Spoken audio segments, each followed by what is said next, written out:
Hello everybody and welcome to another edition of Dashawns2cents. And we just came off a great wrestling weekend here in SoCal. MEXPRO Saturday, awesome show top to bottom. Then Transfer from Hollywood Open Door Challenge was great. And these shows exceeded my expectations. There's some standout matches. I'll tell you the matches that stood out to me. First up, SoCal Crazy versus Willie Mack versus Jacob Diaz. Stood out to me. It was a show stealer. Jacob Diaz is one of the most underrated wrestlers there is. He had a great moveset. For how short he is, he can move very well and hit her very hard. And SoCal Crazy, he's got to be in PWG sooner or later. He's just one of the best, one of the guys that never gets the credit he deserves. Like old Cholo, SoCal Crazy, it's just a shame he's not in bigger promotions. He can work so good. I've been seeing him lately. He's a great guy too. And Willie Mack, what can I say about him? He was awesome. And Willie Mack versus CJ Curtis for the U.S. title. That was a great match, back and forth. CJ Curtis in the two matches for that night was awesome. The death match was alright. It was Necrobuster shouldn't have worked on a broken leg, and MEXPRO shouldn't have let him, but MEXPRO, thank you for letting me in for press list. Thank you for inviting me in to cover the show, and I thank you for free shirt too, and doing the great interviews with Joseph Duncan and Virgil Flynn. Mike Hartsfeld, you're awesome.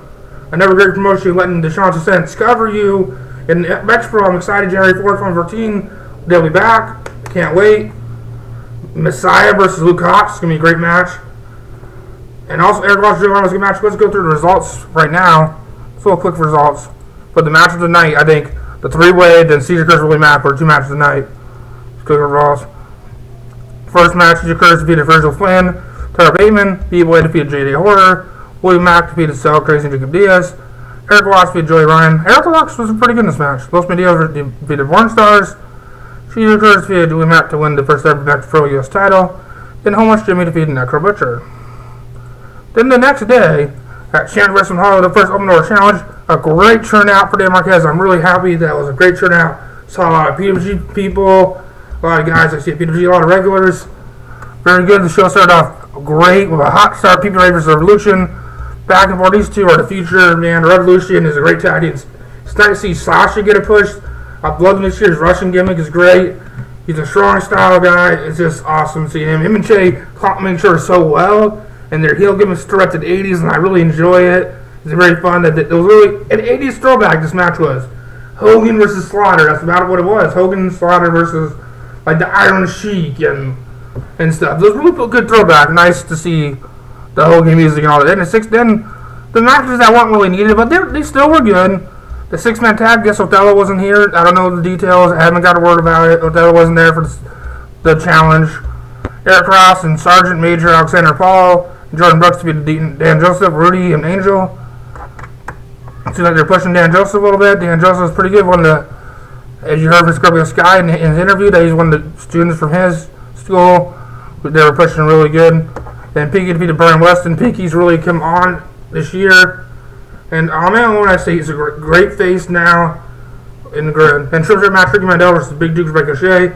I love Big Duke. He's become one of my favorite guys right now. I hope to see him more in like an EWF and AWS. I talked to him. I really had a great time talking to him. I used to not think very well of him. Now I think very highly of him. I think he's one of the most underrated talents there is. What's so crazy? What's so crazy being used? Big Duke. He's a guy you can use, AWS, EWF, anywhere. James Morgan versus B-Boy. I've never really cared for is James Morgan. As a wrestler, not really my favorites. Not saying he's not a good wrestler, just not my cup of tea. This match really, he was in there with B-Boy. You know me, Uncle Benny, B-Boy, my homie, you know that. Everybody else would like to shoot me and B-Boy. But the way she decided, you put them two in the ring, it was a great match. Back and forth. B-Boy rejuvenated this year. It's been the best year of his career, I think. Hands down. Then Joey Ryan versus Jake Hager for the Match TV title. Best match we've had. Ryan and Hager had the chemistry, and they can fight. I just watch them fight every weekend. It's awesome seeing them fight. Then Sky versus Striker. Man, it's a mat wrestling classic. No bumps, no rope breaks, just catches can wrestling. Man, I really impressed with Striker. I really want to see him face like a Ryan Taylor next or a Willie Mack. Him versus Ryan Taylor would be excellent. Him versus Timothy Thatcher. Matt Striker should wrestle a lot more in SoCal. I hope he wrestles more in Hollywood. Then the main event, You got what you expected. Mojo Willie Mack in a hard-hitting matchup, which is back and forth, back and forth. So Mojo gets the win, but Willie Mack looked like $1 million like he always does. And also, I am talking to Willie Mack right now about doing it in the studio since it's been a year since I interviewed him in October at the Dome. And now it's off to news. And also the match of the weekends I thought was Mojo was the match of the week. Mojo versus Willie Mack was the match of the weekend. Second, Striker versus Sky. And third place was the three-way with Crazy Willie Mack. So Willie Mack had 3 great matches this week, and it was very awesome. Let's go some more news. Sadly, the Dome will be closing down this coming month. They'll be shutting doors in December, but we still have October 16th. November 16th, we have the Battleground show. November 22nd, we have the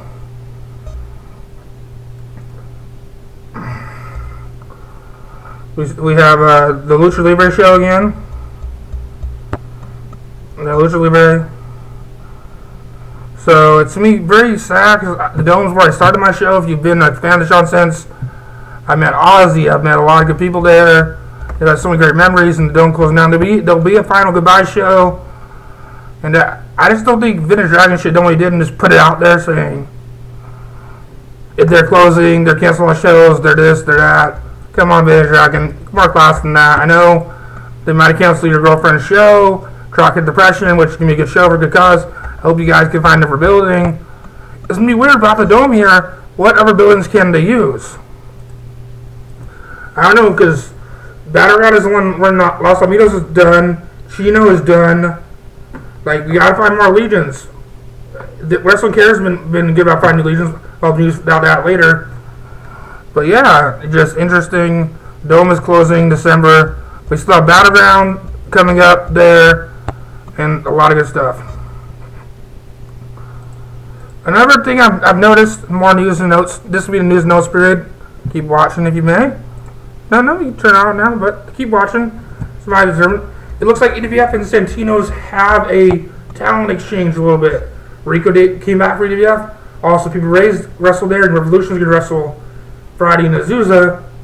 And Killer Gorilla is going to debut tomorrow night, facing Rico Dynamites face Tito Escondido at Santino. So it looks like there's a little bit of a Santino's EWF exchange. Oh, it's pretty interesting. Some Santino guys are on EWF. I don't know if that's true or not, but it looks like it for me. That's cool. I love to see some EWF guys on the Santino shows. Tomorrow night we got Rico Dynamite versus Tyler Bateman. Santino's are awesome. You haven't gone yet. Go. What's stopping you? Man, let's go. PWG announcements. They've announced their All Star Weekend 10 results. They're doing an All Star Weekend 10 December 20th, December 1st. These cards are stacked. First off, we got HH from Mike Alvin. They've had great matches in AEW. They faced off in and I think they faced off in Ring of Honor, but this going to be awesome. Richard versus Gargano. Davey versus Gargano. We'll see if he signs Davey before then. We'll see what happens. Dojo Boys versus Best Friends. Anytime Chuck Taylor's involved. And my new favorite guy, Trent Beretta, who was on my show. Then Joey Ryan versus Brian Cage. Interesting match right there. Ciampa versus Younger. That is going to be a hard-hitting matchup. I need a match might steal the show right there. Adam Cole versus Candice LeRae. Candice LeRae, one of the most improved wrestlers this year. This year's been her breakout year. Man, she's one of the wrestlers of the year, I think, male or female. Then the Rockets Monsters P-Ray taking their feud from Hollywood to PWG. And then the main event is the Young Bucks and Kevin Steen, Mount Rushmore of Wrestling, versus Ricochet with the Spot Monkeys. Ricochet, Rich Swann, Air Fox. I'm just joking. The guys that flip the moonsaults, there'll be flips, moonsaults, super kicks. This main event will have you going, oh, yeah, oh. It'll be ooh and on. Then night 2, we have the Young Bucks and Kevin Steen face Candice LeRae, Joey Ryan, and Drake Younger. Who were not those three will tie together. And then Doja Rose versus Air Fox and Rich Swann. Rich face Dave Richards in an interesting match. Man, we have Technical versus High Flyer. Back and Rock Sponsors with people in Willie Mack. That's going to be a really interesting match right there. Then ACH versus Tommaso Ciampa. That is going to be very, very good. I think these matches that haven't taken place in Ring of Honor yet. I hate when PWG does matches before Ring of Honor because Ring of Honor is like, what? We've seen this before. Like, it's crazy. Then the main event is Adam Cole versus Johnny Gargano for the PWG World title. And if Wrestling Cares is booking this as the main event for their show, Like, if they're planning to participate for finals, PWG fucked them real hard. They fucked them real good. And also, I forgot, that sounds like a great weekend. December 20th, 21st, Reseda, California. Always stacked. And also, last but not least, Wrestling Cares announced their big show, December 7th. Let me see, WCA. There we go. Dolphin Event hosting this time with Shelly Martinez. So they'll be promoting the Wildlife Way Station, server conference, not only not far from Observe. 7 massive matches per set of house. It's the whole shebang. Trevor Gamber's popping on. That's going to be an excellent matchup. Pop Down's one of the best unsigned talents there is. He killed it last time he was in California. Then we have Steve Anthony, who's just awesome. I hope to get an interview with him for that cool. Like I said, before I get to that, semifinal matches will have a 15-minute time limit and 3-minute sudden death overtime if needed. So they're changing it up a little bit, adding more 5 more minutes. And what I'm saying is that now they might have to do Steve Anthony versus Pop Down for the finals because Gargano Cole's already been done by PWG. So PWG might back them all that. You have the first ever Golden State Tag Team Championship. 4 teams, 3 matches, 1 winner. The Ballard Brothers versus Old School Robert John, Timmy Thatcher. That should be really cool. Old school matchup right there. Hard hitting, technical style. They haven't got a match that I'm looking forward to. Scorpio Sky and Ryan Taylor versus Rocky Romero and Alex Kozlov. That should be really cool. Then Kevin Lee defends her, beat the champ, and Lay's beat the champ. Series continues. Kevin Lee defends her title against Tracy Taylor, whose team is too young and Cheyenne, I think. And WCA's first ever return match, technical challenge. This match probably was supposed to happen last show, but DJ Hyde had a season interview. DJ Hyde was Drake Younger. And this time it's not going to be a no DQ match. It'll be a technical challenge. It'll be interesting for these two guys who beat the shit out of each other in these kind of matches, but now the first man to break any rules loses. Interesting right there. Steve's Mobile Wrestling Cares. The front row meters are $20. Tickets start just $15. And they are moving to Elite Recognition Post 46, 5309, Sepulveda Boulevard, Culver City, California, only 5 minutes away from Bellflower, California. So that is wrestling news right now. So that's about it. So thank you for listening to me ramble on about wrestling, and hopefully I updated you on some stuff.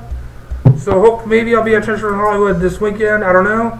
Got to hear back from people. But next year I'll definitely be at. We'll be at Santino's tomorrow. And then I'll be at Battleground. I'll be at AWS. And I'll be at Vendetta Pro. Check out the Justice Duncan interview for all the Vendetta Pro deals. Also, just add the Vendetta Pro to final level in Stevie Valley Boys and Girls Club is Willie Mack versus Rick Luxury versus Lil Joe for the Triforce title. Also, Hudson Ambie teams with Sledge versus Katana Very Sort Crazy. Ooh, the couple gets to tag together. Oh, the couple that sleeps together, fights together. Awesome. So thank you guys for watching Dashawns2cents. Peace out, people.